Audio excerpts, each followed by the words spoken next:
नमस्कार दोस्तों, आज मैं आपको सुनाऊंगा एक टिड्डे की कहानी। एक बार एक वैज्ञानिक ने एक टिड्डे को पकड़ा और उस टिड्डे को उसने अपनी आवाज़ पर छलांग लगाना सिखाया। वैज्ञानिक जब जब उस टिड्डे से कहता कूदो, टिड्डा उसकी आवाज़ सुनते ही जोर से छलांग लगा देता। अब था तो वो वैज्ञानिक, तो उसने उस टिड्डे पर कुछ अलग करने का सोचा।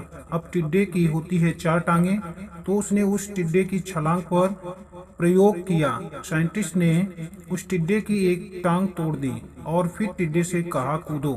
अब टिड्डे की एक टांग टूटने की वजह से उसकी छलांग की दूरी पहले से कम हो गई। वैज्ञानिक ने उस टिड्डे की दूसरी टांग भी तोड़ दी। अब उस टिड्डे के पास 2 ही टांगें बची थी। वैज्ञानिक ने फिर से उसे कहा कूदो। टिड्डे की छलांग इस बार और कम हो गई। अब वैज्ञानिक ने उसकी तीसरी टांग भी तोड़ दी, जिसकी वजह से उसकी छलांग की दूरी और कम हो गई, क्योंकि अब उसकी एक ही टांग बची थी। वैज्ञानिक ने उस एक बची हुई टांग को भी तोड़ दिया। एक एक करके बेचारे टिड्डे की सारी टांगें उस वैज्ञानिक ने तोड़ दी। अब आखिरी टांग टूटने पर जब उस वैज्ञानिक ने टिड्डे से कहा कूदो, इस बार वो टिड्डा हिल भी नहीं पाया। अब वैज्ञानिक ने एक पेन और बुक निकाला और जो उसने अभी टिड्डे पर प्रयोग किया था उसे वो लिखने लगा। उसने लिखा, जब टिड्डे की एक टांग तोड़ी गई तो वो थोड़ा बहरा हो गया। जब उसकी दूसरी टांग तोड़ी गई तो वो और भी बहरा हो गया। हर टांग टूटने के साथ साथ वो बहरा होता जा रहा था। सारी टांगें टूटने के बाद वह बिल्कुल बहरा हो गया और उस पर जोर जोर से चिल्लाने का कोई भी असर नहीं होता। तो अपनी जगह से हिला तक नहीं, छलांग लगाना तो दूर की बात थी। अब इस कहानी को सुनकर सभी को ऐसा ही लग रहा होता होगा कि क्या मूर्ख वैज्ञानिक था, इतनी सीधी सी बात उसे समझ नहीं आई। कुछ लोग यह भी सोच रहे होंगे कि यह तो किसी बच्चे को भी पता है कि टिड्डे की छलांग उसकी टांग टूटने की वजह से कम होती है, ना कि वो बहरा होता जा रहा था। और दोस्तों, हम सभी जिंदगी में ऐसे ही मूर्ख बन जाते हैं।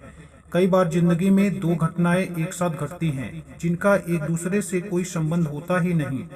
कभी कभी दिखता कुछ और है और हमें समझ कुछ और आता है, और वास्तव में होता कुछ और है।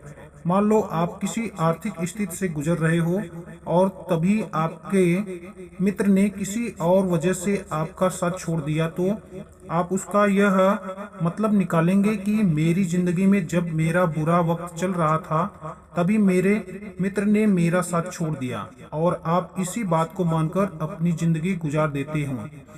यह तो सिर्फ एक उदाहरण था जो मैंने आपको समझाया है। कई बार समस्या के पीछे के मेन कारण को समझना बहुत जरूरी होता है, जिससे कि आप आगे सही फैसले ले सके और दोबारा ऐसी गलती ना करो। तो जीवन में जब भी कोई समस्या आए, कोई भी चीजें एक साथ हो जाए और संदेह हो जाओ, आपको समझ नहीं आ रहा है, तो समस्या की जड़ तक जाओ। क्या किस वजह से यह समस्या मेरे साथ हो रही है, ताकि आगे मैं सही फैसले लूं और दोबारा से ऐसी गलती ना करूं। तो अगर आप इस कहानी को और भी लोगों तक पहुंचाना चाहते हैं तो इस वीडियो को लाइक करिए, ताकि YouTube इस वीडियो को और भी लोगों तक पहुंचाए। और अगर कहानी अच्छी लगे तो हमारे चैनल को जरूर सब्सक्राइब करें। मिलता हूं मैं अगली बार इसी तरह की कहानी के साथ। धन्यवाद।